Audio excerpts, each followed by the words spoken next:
So hello everyone, मैं मोहन गोस्वामी स्वागत करता हूं आप सभी का आपके ही अपने official YouTube channel royal academy royal star पे। तो फ्रेंड्स, तो आज हम लोग जुलाई के सेकेंड वीक के most important current affair questions को देखेंगे और ये सेशन फ्रेंड्स आप लोगों के लिए बहुत ज़्यादा ही इंपॉर्टेंट होने वाला है, तो इस वीडियो को बीच में स्किप मत कीजिएगा। तो चलिए फ्रेंड, बिना देर किए आज के इस सेशन को स्टार्ट करते हैं।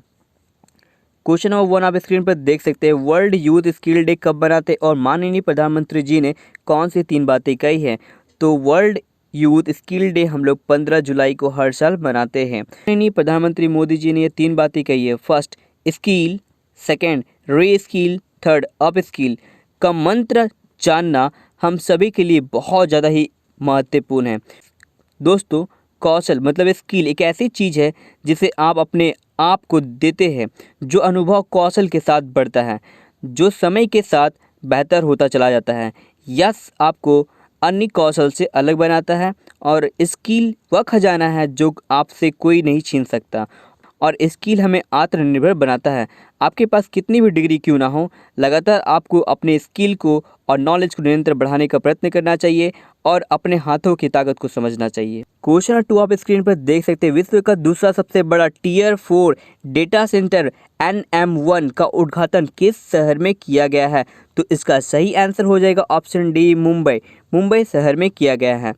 भारत और एशिया का सबसे बड़ा और दुनिया का दूसरा सबसे बड़ा अपस्ट्रीम टियर 4 डिजाइन किया गया डेटा सेंटर 7 जुलाई 2020 को उद्घाटन किया गया। डेटा सेंटर का नाम NMYOTTA योटा NM1 है, जो नवी मुंबई के पनवेल क्षेत्र में 600 एकड़ के हरिनंदनानी फॉर्च्यून सिटी के अंदर स्थित है। NM1 डेटा सेंटर का उद्घाटन महाराष्ट्र के मुख्यमंत्री उद्धव ठाकरे और रवि प्रसाद केंद्रीय इलेक्ट्रॉनिक्स और सूचना प्रौद्योगिकी मंत्री की उपस्थिति में किया गया था। क्वेश्चन नंबर 3 आप स्क्रीन पर देख सकते हैं। कौन सा तितली भारत का सबसे बड़ा तितली बन गया है? तो इसका सही आंसर हो जाएगा option B, golden birdwing. Golden birdwing का नाम नॉर्थर्न घाट्स उत्तरी हिमालय की तितली भारत की सबसे बड़ी तितली बन गई है।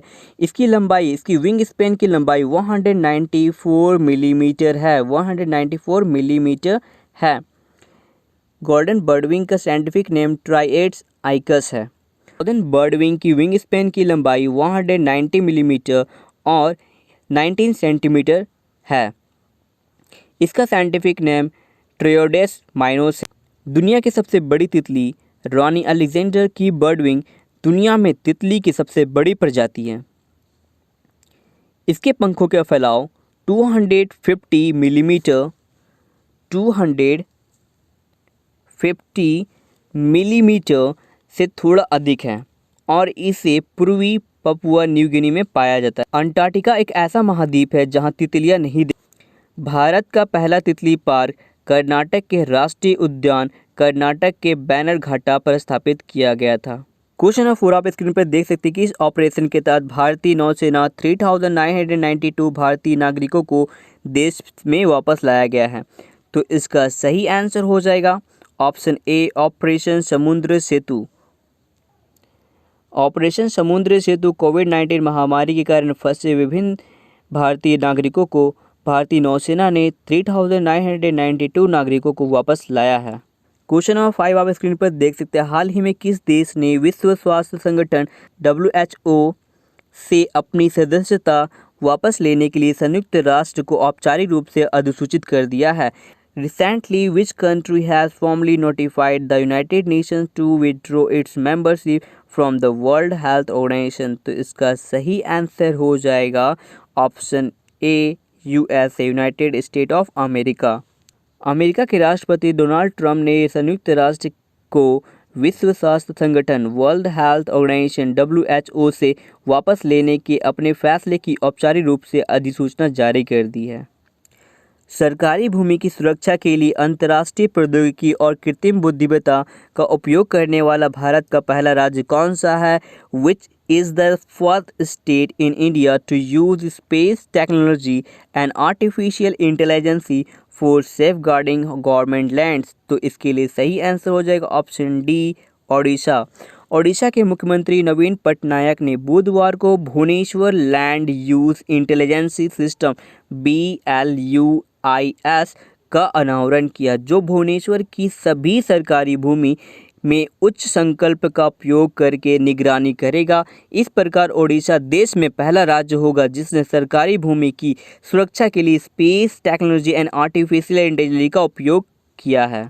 क्वेश्चन है 7, आप स्क्रीन पर देख सकते हैं। अंतर्राष्ट्रीय वित्तीय सेवा केंद्र प्राधिकरण IFSCA के पहले अध्यक्ष के रूप में किसे नियुक्त किया गया है? Who has been appointed as the first president of International Financial Service Center Authority IFSCA? तो इसका सही आंसर हो जाएगा option B, Injeti Srinivas.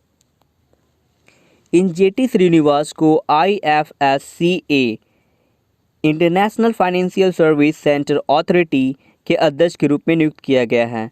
1983 batch के IAS अधिकारी इंजेटी श्रीनिवास को 3 साल की अवधि के लिए अंतर्राष्ट्रीय वित्तीय सेवा केंद्र प्राधिकरण IFSCA के प्रथम अध्यक्ष के रूप में नियुक्त किया गया है। मंत्रिमंडल की नियुक्ति समिति ने उनकी नियुक्ति को मंजूरी दे दी है।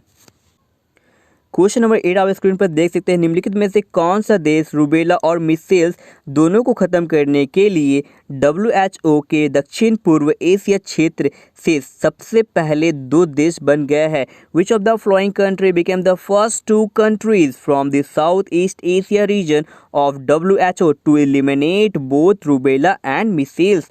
तो इसका सही आंसर हो जाएगा option D, Maldives and Sri Lanka. Maldives and Sri Lanka देश मालदीव और श्रीलंका खासरा और रूबेला को ख़त्म कर दिया है। मालदीव और श्रीलंका रूबेला और खासरा को ख़त्म करने वाला पहला देश बन गया है।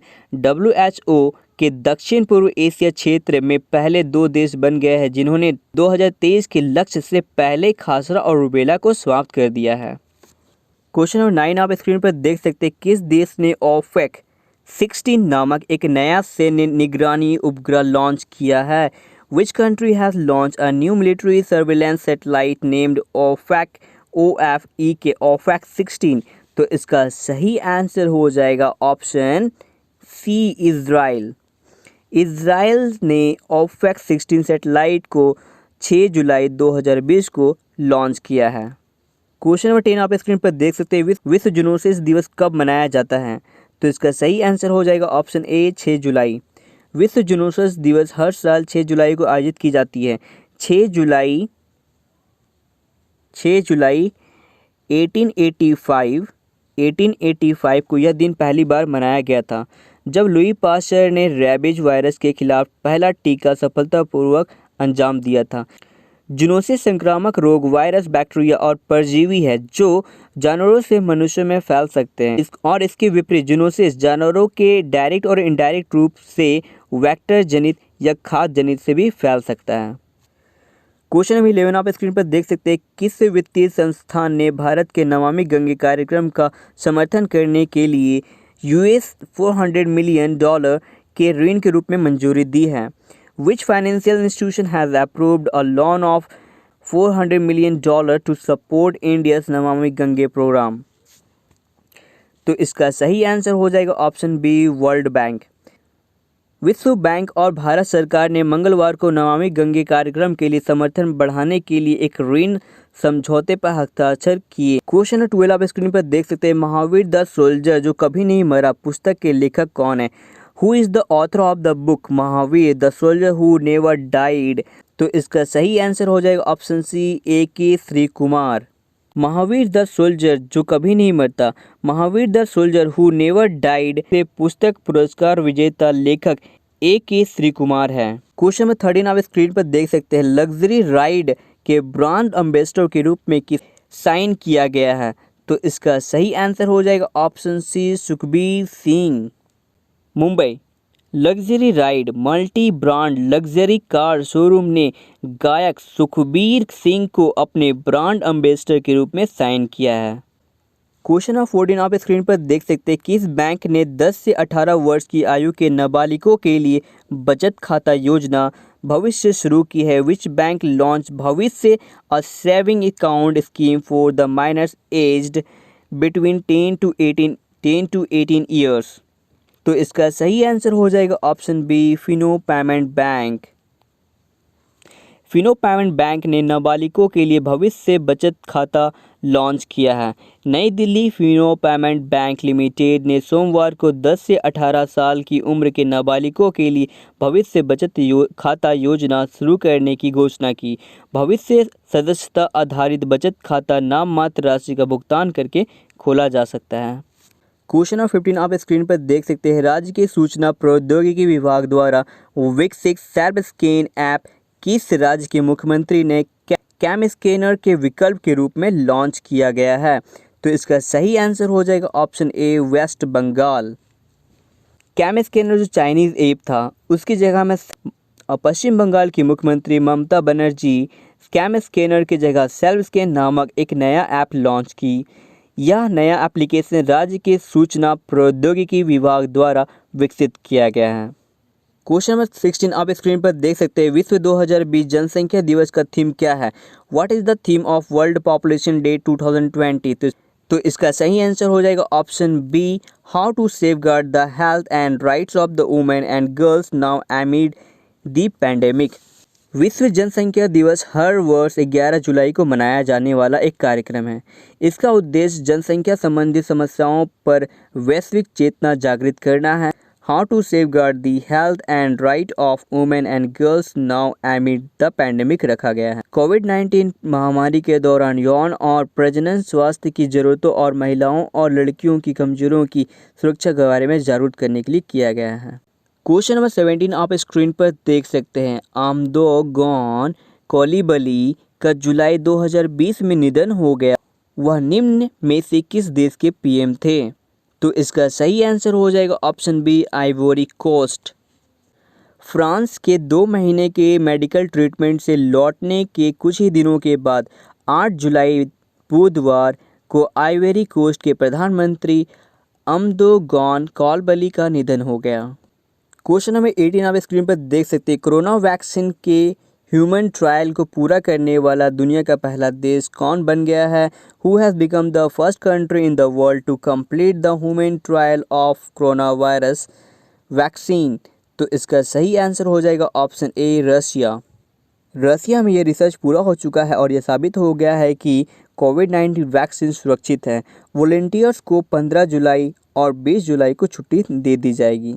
हाल ही में किस राज्य सरकार ने रोको टोको अभियान चलाने की घोषणा की है? Recently which state government has announced to run Roko Toko campaign? तो इसका सही आंसर हो जाएगा ऑप्शन ए, मध्य प्रदेश। यह उन लोगों के लिए अभियान चलाएगी जो मास्क नहीं पहनते, चूँकि राज्य में सभी सार्वजनिक स्थानों पर मास्क का उपयोग करना अनिवार्य है। क्वेश्चन नंबर 20 आप स्क्रीन पर देख सकते हैं। ली सिएन लुंग किस देश के नए प्रधानमंत्री बने? ली सिएन लुंग became the new prime minister of which country? तो इसका सही आंसर हो जाएगा ऑप्शन ए, सिंगापुर। सिंगापुर के प्रधानमंत्री ली सिएन लुंग ने अपनी सत्तारूढ़ एक्शन पार्टी PAP के साथ एक स्पष्ट जनादेश हासिल किया है, जिसमें आम चुनाव में 93 में से 83 लड़े गए सदस्य सीटों पर जीत दर्ज की गई है, जिसमें कोविड-19 महामारी के बीच विपक्षी जीत के साथ मैदानी रिकॉर्ड 10 सीटें से जीत गई है। क्वेश्चन 21 आप स्क्रीन पर देख सकते हैं। भारत के कौन से राज्य में 5 स्टार होटल है जो कि रेलवे स्टेशन के ऊपर बना हुआ है? Which state of India has 5 star hotel which is situated above the railway station?